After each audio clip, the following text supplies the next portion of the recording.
Hey everybody, Cathy McLeish. I got a really good and simple question for you as an alcoholic, as a recovering alcoholic, as a person that's maybe thinking they need to stop drinking. And here it is. Why me? Why me? Why am I the one that has a problem with alcohol? Why am I the one that has to put down a drink, maybe forever? Why me? What's the problem with me? What is it about me? What is it about my thinking? What is it about my physical makeup? Why can't I drink like him? Why can't I drink like her? I don't want to be the one that has to get sober. So all of that went through my head when I was early in sobriety. I was like, oh my gosh, why did I draw the short straw? Because it looked to me like I got the bad deal. I got the life that was going to be no fun. And here's what I want to say.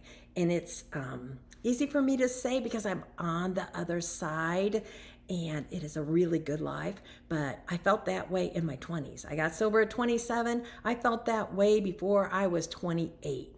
And here's what I want you to know. When we are getting sober, we're wondering why. Why do I have to walk away from a drink? And we're wondering it because we feel like we got burnt, like we got cheated.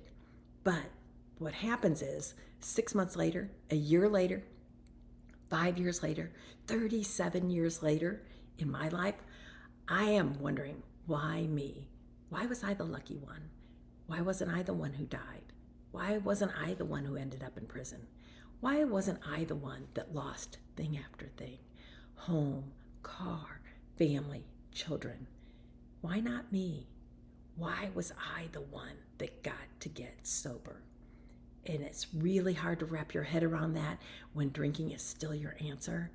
But if you can give yourself a week, a month, 90 days, you will quickly see that being the one that got sober is the lucky lottery. It sounds really weird. I never thought I would believe it myself. You will hear somebody say, I'm a grateful, recovering alcoholic, and it will make you sick at first. And then you will later come to understand that they are grateful because they got out. They are recovering a day at a time, and they feel fortunate because they have a life they never dreamt they would have. And when we are living the alcoholic life, we don't have dreams. We don't have a lot of hope. We have resentments, we have anger, and we have fear, a lot of fear. And yet, in 30 days, 60 days, we can be looking back and saying, oh my gosh, I didn't understand. I was so wrong. I had no idea. This is the side I want to be on. This is the life I want to live. This is the freedom I want to have. And I'm not afraid. And I'm working through those resentments. And I feel really good about myself. And if those things aren't happening in the first 30, 60, 90 days, they didn't happen for me either, other than the fact that I had hope, other than the fact that I was in the solution and I knew things were getting better quickly.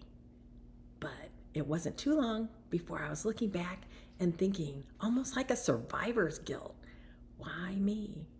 Why not him? Why not her? Why me? And you know how I live with that today? Is just by staying sober and giving a little piece of my life for the rest of my life to helping others to find the way, to see a light, to find the truth, that their life too can be better without drinking.